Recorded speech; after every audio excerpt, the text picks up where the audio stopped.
మనం అందరం దేవుణ్ణి సేవిస్తున్నాము. కానీ పరిశుద్ధాత్మ లేకుండా దేవుణ్ణి సేవిస్తున్నాం. కాబట్టి ఇది మనిషి ఆలోచనల ద్వారా జరుగుతుంది. మనిషి ఆలోచనకు, దేవుని ఆలోచనకు ఎంతో వ్యత్యాసం ఉంది. సొంత హృదయాన్ని కలిగి ఉంటే దేవుని మాటని మనం అంగీకరించలేం.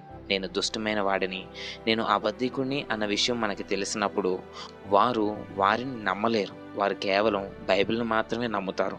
నా ఆలోచనలు తప్పు అయినప్పటికీ ఇది దేవుని వాక్యం. కాబట్టి విశ్వాసంతో ఆ వాక్యాన్ని అంగీకరిద్దాం.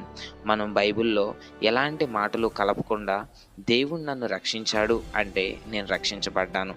నేను రక్షించబడిన పాపిని అని ఈ విధంగా మనం మాట్లాడకూడదు. నాకు తెలీదు.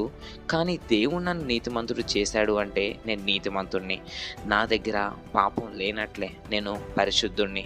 దేవుడు నన్ను పరిపూర్ణుడిని చేశాడు, నీతిమంతుడిని చేశాడు. యేసయ్య సిలువపై మరణించాడు. పరిశుద్ధాత్మ మనపై రావడానికి సిలువపై ఆయన రక్తాన్ని చిందించి మన పాపాల్ని కడగడం జరిగింది. 3 రోజుల తర్వాత ఆయన పునరుద్ధానుడయ్యాడు.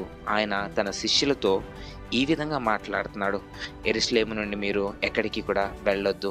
దేవుడు మీకు వాగ్దానం చేశాడు, మీకు పరిశుద్ధాత్మనే ఆదరణకర్తని ఇస్తాను అని. యేసయ్య రక్తం ద్వారా మన పాపాలు అన్నీ కడగబడ్డాయి. ఎన్నో విస్తారమైన ఆలోచనలు కలిగి ఉండే వ్యక్తులు మనం. కాబట్టి మన ఆలోచనలు వాక్యంతో కలపకూడదు. వాక్యాన్ని ఉన్నది ఉన్నట్లుగా మనం నమ్మాలి.